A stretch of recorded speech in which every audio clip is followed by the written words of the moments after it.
뭐 전략 전술에 대한 비판하는 사람도 그거를 용어 혼란 전술이라고 합니다. 그러면 진보다, 진보 세력이다.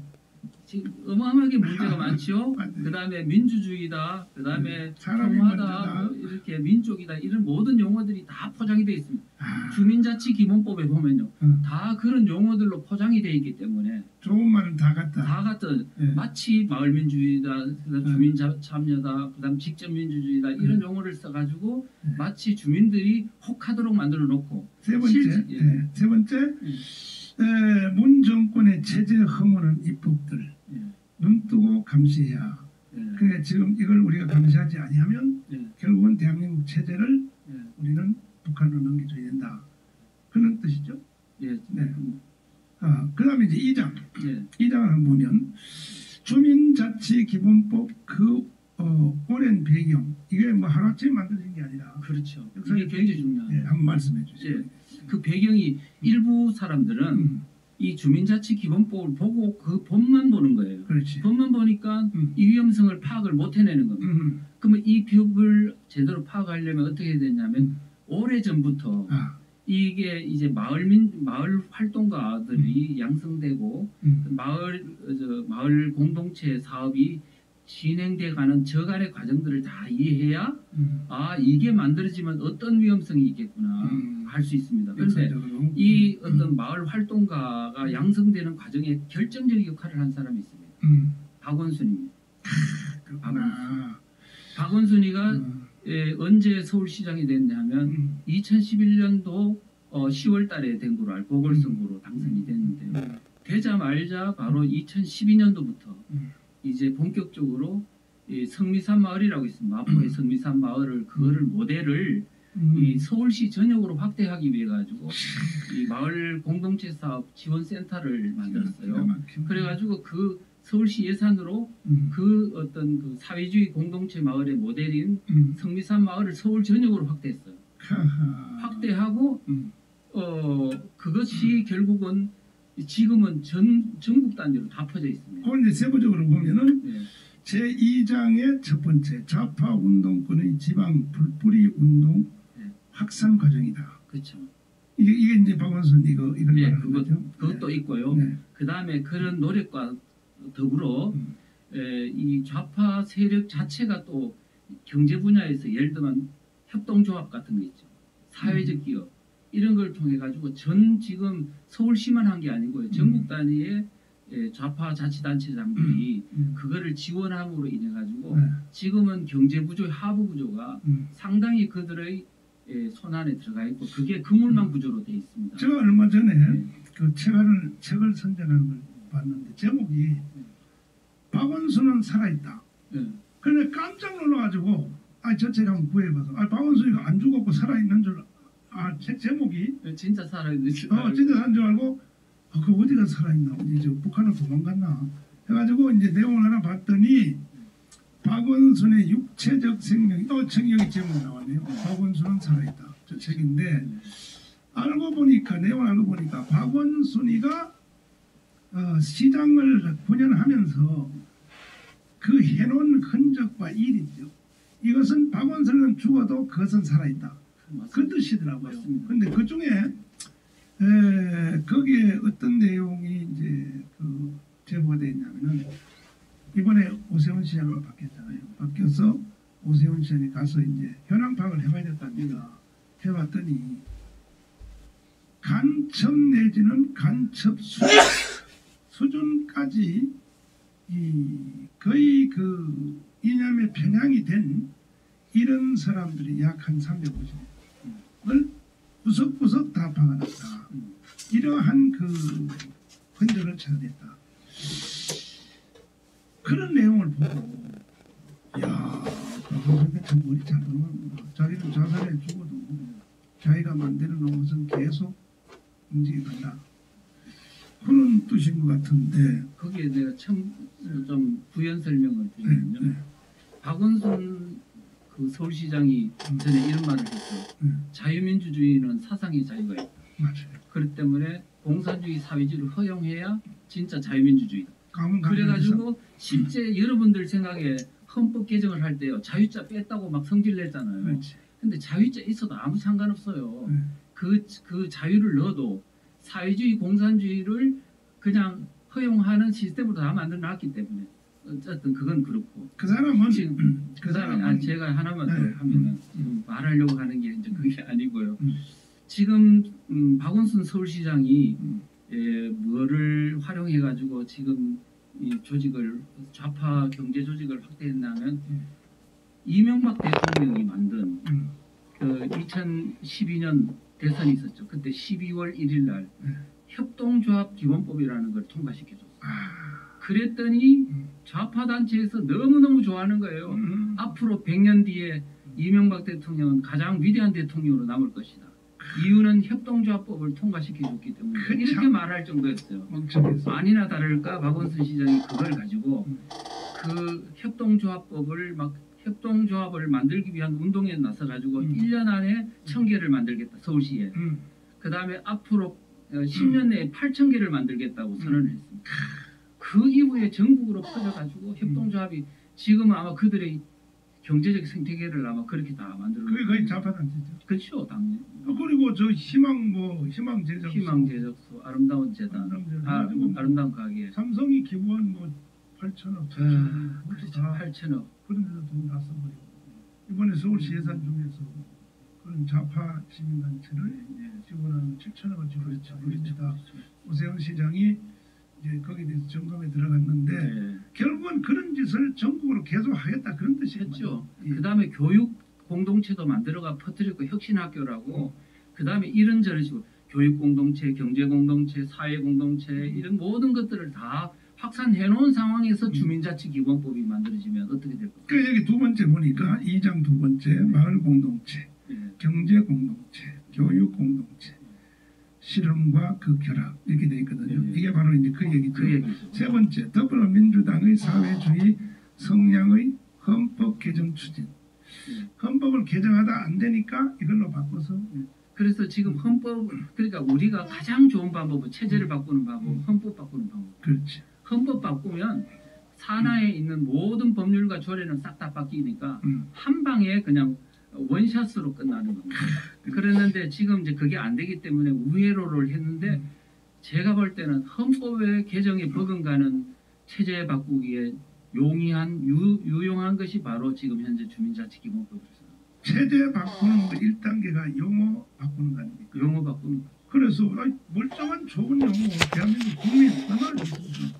근데 국민을 빼버리고 사람이 먼저다.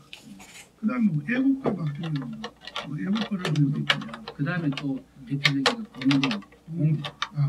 공유라는 말이 있죠. 그러면 이게 공산주의가요. 핵심은 공산주의를 정확하게 표현하면 공유주의를 할 수 있습니다. 국가와 사회가 그 자산을 공유한다. 개인 소유 그 반대말은 사유주의거든요. 그 자유자를 빼버리고 아니요. 자본주의 시장경제 체제의 핵심이 사유인데 사유재산제를 파기하고 공유체제로 가는 것이죠. 그러니까 공유경제, 뭐 공공버스, 그다음에 뭐 하여튼 모든 식으로 극단적으로 모든 지금 기업이 공유로 가면은 그게 공산주의 체제입니다. 그래서 뭐 추미애의 논문, 조국의 논문에 보면은 뭐 다 그런 내용인데 모든 부동산은 국가가 소유해야 되고, 그렇지 중국식으로 뭐 이런 식으로. 이야, 이 무서운 사람들이야.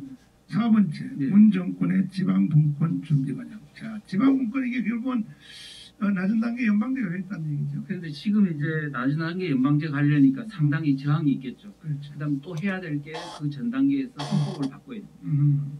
그래서 지금 그쪽에 이런 이야기들을 들어보면 결국은 헌법을 바꾸고 연방제로 간다는 생각을 계속 갖고 있습니다. 그 전 단계로서 지금 이제 이거를 만들었습니다. 5번째, 주민자치 기본법의 체제 변혁 가능성. 자, 체제를 바꾸려고 한다. 거기에 대해서는 일단은 지금 현재 대한민국은 자유민주주의 체제이고 시장경제 체제가 지금 70년의 시기를 깊게 내리고 있고, 그렇죠. 그렇기 때문에 국민들의 의식도 지금은 그동안에 쏘가가지고 진보 세력이라 그러니까 좋은 건 줄 알고 이렇게 쏘갔던 국민들이 많지 않습니까? 지금은 속속 깨달아오고 있습니다. 아. 오기 때문에 지금 이 사람들을 여하이 뭐냐면 속여야 됩니다. 네. 그 다음에 제3장으로 넘어가서 3장은 주민자치기본법안과 독소조항. 예. 여기 어떤 독소조항이 있어요? 독소조항의 가장 큰 독소조항은 아까도 말씀드렸듯이 주민들에 대한 정보 수집 권한을 부여했다는 겁니다. 야, 정보 수집. 예, 정보 수집. 이거는 정보 수집이 아니라 감시네, 감시. 그렇죠. 그러니까 개인에 대한 그러니까 이게 어떻게 규정되어 있냐면 개인에 대한 주민등록번호, 그다음에 전화번호, 그다음에 휴대폰 번호 이런 것들을 다 수집할 수 있는데 아니 오늘 어디 갔다 오는 거 다 저 여행 신고해. 그렇죠. 그것처럼. 있는데 지금 이 하부에 있는 주민자치회가 누구한테 요구를 할 수 있냐 하면은 저 위에 있는 중앙정부에 있는 각 어떤 기관들 예를 들면 뭐 경찰청 산하에 있는 지방경찰청 경찰서장 파출소까지 그 기관의 하부 그런 기관에까지 그 자료를 자치단체까지 해서 주민의 이 정보를 달라고 하면 그 기관은 반드시 응해야 된다고 해요. 그러니까 작년에 우리가 8.15 집회 때 거기 참석했는지 안 했는지 핸드폰 추적 가지고 다 했죠. 막 그 벌금 때리고 했잖아요. 네. 이걸 아예 정상적으로 하겠다. 아직 법률 근거를 딱 두고. 근거를 두고. 예. 이야. 그리고 그 다음에 또 뭐가 있냐면은 주민자치에는 관계 공무원들을 호출해가지고 의견 청취를 할 수 있는 권한도 있습니다. 중앙공무원, 지방공무원 따지지 않고. 그래가지고 막 작년에 8.15 집회를 뭐 그냥 뭐 살인자들이다 뭐 이렇게 하고 또 막 언론을 동원하고 했는데 나중에 그 박대출 자유한국당 국회의원이 공식 조사를 해보니까 8.15 집회 통해서는 감염된 사람이 한 사람도 없는 걸로 결론났거든요. 그리고 이제 나중에 요즘 와서는 또뭐 질병관리본부에서 뭐 교회를 통하여 감염 확산된 것은 없다. 네? 저기 기사 저기 넣었습니다. 박대출 의원 강원 집회 공론하고. 근데 이거 저게 나오면 뭐하냐면 난 당할 거 다 당했고 난 깜빵 6개월 이미 살았는데 이런 짓을 하겠다고 하는 거야. 이 법을 만들어서 감시를 하겠다는 거지. 그런데 진짜 지금은 뭐냐면 중앙정부가 통제해서 이렇게 힘들었잖아요. 그렇죠. 그런데 마을에서 읍면동 단위에서 네. 그도 하부의 통반 조직까지 활용해가지고 그럼 북한하고 똑같이 그렇게 감시를 하면 그 고통이 얼마겠어요. 그 다음에 이제 두 번째로 3장 두 번째 네. 주민자치기본법 대표 발의자 김영배 의원의 입장. 뭐 그거 발의한 국회의원 그 사람은 뭐라고 설명하는 거예요? 그러니까 이거는 사명감을 가지고 내가 이걸 발의하고 한다. 그러니까 어쨌든 그래서 확실히 제가 볼 때는 우파들은 국민의힘당이나 이런 데 보면 사명감이 없지 않습니까?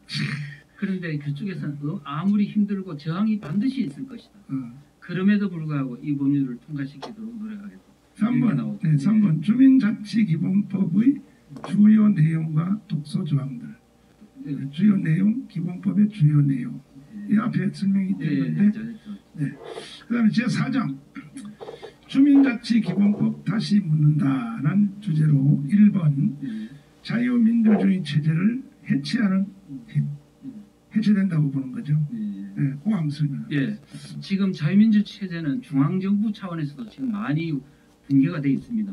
말하자면은 상권 분립이 지금 와해가 돼 있죠. 지금 입법, 사법, 행정, 그다음에 언론, 그다음에 뭐 이런 교육부터 해가지고 지방 권력까지 완전히 어떻게 손아귀에 들어가 있기 때문에 이제는 상권 분립이니 뭐 견제 균형이라는 말은 지금 의미가 없을 정도로 완전히 집권화되어 있는. 그래서 비판하는 사람들은 전체주의 체제다 뭐 이렇게 이야기하지 않습니까?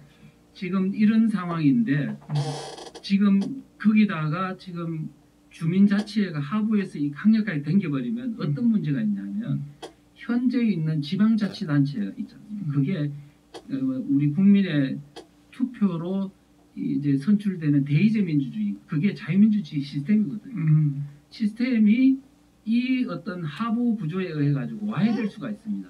근데 지금 주민자치단체들, 지방자치단체들이 이걸 모르고 지금 뭐냐면 주민자치회라는 이거 뻐꾸기를 있지 않습니까? 풍지에서 키워주고 있어요. 지금 이게 자기 당할 줄도 모르고. 그래서 저는 너무너무 안타깝다. 그래서 지금 이 사람들이 강력하게 주민을 완전히 자기 우군을 하면 결국은 지방자치단체 제도도 와야 되고 중앙 권력도 자유민주주의 시스템도 와야 되는 이런 굉장히 무서운 결과를 낳지 않는가 이렇게 생각합니다. 여기 지금 채팅장의 엄이화의 그 지금 메디어는 주사파는 이런 제도는 결국은 여자들도 공유한다는 거잖아요. 네. 이게 많이 무섭게 들린 것 같지만 여자의 공유에 대한 것은요 고대 그리스 철학자들 플라톤의 국가론 같은 데도 모든 여자들은 국가가 공유해야 되고 거기서 나오는 자식은 누구 자식이라고 따질 것 없이 국가가 공통으로 키워야 된다. 이게 플라톤과 소크라테스의 국가론에 나오는 얘기예요. 그게 요즘 뭐 이상한 빨갱이 얘기 아니라니까요. 인간들은 결국은 복음을 떠나면 한다는 짓이 그런 짓밖에 없는데 이런 것들을 이제 정상화했다는 뜻인데 그 다음에 두 번째 개인 자유권의 심대한 침해 가능성. 자, 어떻게 아까 주민들의 어떤 그 정보 수집 권한을 부여한다든가 네. 그다음에 실제적으로요 주민총회라든가 이런 걸 만들어 두긴 했지만 모든 그 주요 권한은 주민자치회 산하에 있는 사무국이라는 여기서 다 관장을 하고요 통제할 수 있는 시스템이 별로 없습니다. 그러니까 결국은 주민들이 결국은 말로는 주민들의 어떤 자치다 마을 민주주의다 하지만 결국은 통제 대상이 되는 어떤 그런 어떤 존재로 전락하게 될 것이다 이렇게 이제 보는 거죠. 그래서요 지금 사실은 지금 어제 그저께 지난주부터 저는 개인적으로 참 말할 수 없는 지금 위협을 당하는데 제가 애국운동하고 나서 청와대가 나서고 북한이 지시하고 해서 정강훈은 반드시 죽인다. 네, 그래서 죽이는 계획과 그들의 그 음모가 내부 정보 그 여기 그쪽 편에 있는 그 양심 세력에 의하여 그것이 지금 나한테로 전달됐는데 그 문자 메시지가 자기들이 하는 지시 여기 나와 있거든요. 정강훈 반드시 죽인다. 그리고 코로나를 주범으로 몰아가기 위해서 모든 언론들을 다 그렇게 몰고 간다. 뭐 여기 보면 그 다음에 심지어 내가 다니는 병원을 통하여 의료사고로 정강훈을 죽인다. 뭐 이렇게 지금 돼 있거든요. 이게 그래서 지금 그쪽에 있는 그 최소한의 양심 세력에 의해서 이게 공익 제보를 했어요. 공익 제보해서 우리 변호사들이 이제 내일 모레 대검찰청에서 정강훈 살해 계획에 대한 음모에 대해서 첫째 문재인 대통령을 고발하고 왜냐하면 문재인이가 지시를 했거든요. 방송에 대놓고 정강훈 재구속시켜 법정 처분을 내라. 그건 아무리 대통령이라도 그렇게 제시하면 안 되는 거예요. 되죠, 네. 그래, 지금 있는 법만 가지고도 한 사람 죽이는 것은 쉽게 죽이고 완전히 언론 몰이하고 하는데 이런 법까지 만들어져 버리면 이게 정말 무서운 겁니다. 한 개인은 꼼짝도 못 하잖아요. 거기다 하나 더 덧붙이자면 네. 우리가 중앙 권력에서 대통령이나 이런 사람이 권력을 행사하려고 한 이런 어떤 과도한 행위를 하려면 여러 가지 언론이라든가 이런 데 비판받지 않습니까? 그런데 지금 주민자치회라고 읍면동에 있는 그 권력을 가진 마을 활동가가 사람을 죽인다고 할 때 그 사람이 견제받는 교육을 받기를 했습니까? 그 다음에 그 시스템 내에서 비판할 수 있는 동네 내에 무슨 비판 언론이 있습니까? 그리고 지금 우리 교회에 그 이제 내가 감옥에서 나오니까 그동안 이제 내가 이끌었던 그 선교 단체들 이런 많은 단체들이 얼마나 나를 보고 싶어 하니까 그래서 아침부터 막 줄을 서서 우리 교회 오면 이 동사무소에서 다 이걸 신고를 해요. 지금 사랑제일교회 몇 명 올라갔습니다. 몇 명 이거를 한다고. 지금 있는 제도만 가지고도 사람이 이게 숨도 못 쉬는데 숨도 못 쉬는데 말이야. 여기다가 주민자치회가 훨씬 더 위험한 상황으로 치달을 수도 있습니다. 어떤 경우냐, 자치경찰하고 붙는 경우입니다. 지금 현재 자치경찰제를 지금 시행하기 위해서 지금 법률 만들고 하고 있거든요. 그러면 주민자치회가 아까 정보수집 권한을 갖는다 했죠. 그렇죠. 근데 그거를 뭐냐, 자치경찰 파출소하고 자치경찰하고 이렇게 공유하는 경우, 그러면 경찰은 뭐를 갖고 있냐 하면은 기소권을 갖고 있거든요. 그 다음에 정보경찰은 수집권한을 갖고 있거든요. 그러면 지금 주민자치의 정보수집권한과 자치경찰의 처벌권한이 합해질 경우에는 이게 진짜 과거에 6.25 때 인민위원회가 뭐 사람들을 잡아가지고 바로 직결처형도 하고 인민재판소에 넘기가 죽이기도 했잖아요. 이런 형의 재판이 될 수 있다는 게, 그래서 두려워하는 게 바로 6.25 참전자들의 두려움이죠. 그런데 저는 그래도 한기총 그 당시에 현역 대표 회장이었었고 사랑제일교회 당회장이고 또 청교도 형성훈련을 이끄는 이런 제가 지도 위치에 있었기 때문에 쟤들이 막 나를 죽이고 해도 내가 그래도 반항이라도 한번 할 수 있었단 말이에요. 기자회견을 한 데도 하지만 일반 평 국민들이 마을에서 나 같은 일을 당하면 도망가면 아소리 못하고 그냥 당하는 거예요. 그냥 당하는 거죠. 이게 멋지게 속수무책이었어. 그러다가 만약에 거기에서 무슨 어떤 개인적인 사감에 의해서 무슨 사건이 폭발한다. 그렇지. 그러면 이제 그때는 걷잡을 수 없는 상황이, 마을 단위에서 전쟁이 일어날 수 있는. 이 교수님, 아직 이 법이 통과도 안 되고 시행이 안 되는데도 우리 교회의 재개발 본부가 완전히 사기를 쳐서 우리 교회 자체를 해체시키고 우리 교회를 뺏으려고 시도한 거 알죠. 언론에 보셨죠? 네, 맞습니다. 이게요, 내가 당해 보니까 지금 현행 체제인데도 서울시 박원순이가 자기들이 만들어 놓은 조례안을 5년 동안을 숨겨놨어. 숨겨놓고 사랑제일교회 법은 이 재개발 지역 추진위원회에 그 말을 들으라. 그래서 단 84억의 돈을 걸어놓고 이 돈 가지고 사랑제일교회는 건물과 땅 전체를 다 두고 나가라.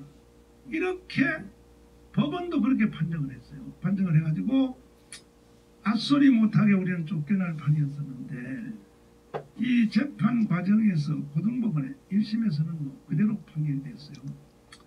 그래서 뭐 집달관을 보내고 막 난리가 났는데 재판 과정에 고등법원 재판 과정에서 이 위대하신 우리 판사가 변론인들이 이 조례안을 찾아낸 거예요. 박원순의 방침으로. 조례안 딱 찾아보니까 전혀 내용이 다른 거야. 이 종교시설은 원래가 존치가 원칙이야. 그러니까 다시 말해서 종교시설은 손대면 안 되는 거예요. 종교시설은 교회가 자체적으로 새로 짓든지 아니면 수리해서 그대로 쓰게 해야 된다. 이게 일환이고, 두 번째는 그럼에도 주민들이 개발할 때 교회가 꼭 필요하면 교회가 원하는 대로 대체 시설을 다 지어줘야 되고, 그리고 거기에 대한 피해 보상을 현금으로도 보상을 해야 되고, 이렇게 돼 있더라고요. 그래서 이제 이 조항을 찾아내가지고 지금 우리가 이제 다 이기게 됐는데, 근데 저는 그래도 뭐 제가 사회에서 지도자도 해봤고 한기총 대표회장도 해봤고 또 나를 돕는 외국 변호사들이 돈도 안 받고 나를 도와주고 하니까 결국은 이런 것들도 이길 수 있게 되지만 한 개인이 어떻게 대응해? 당해버리면 불가능합니다. 꼼짝 못하고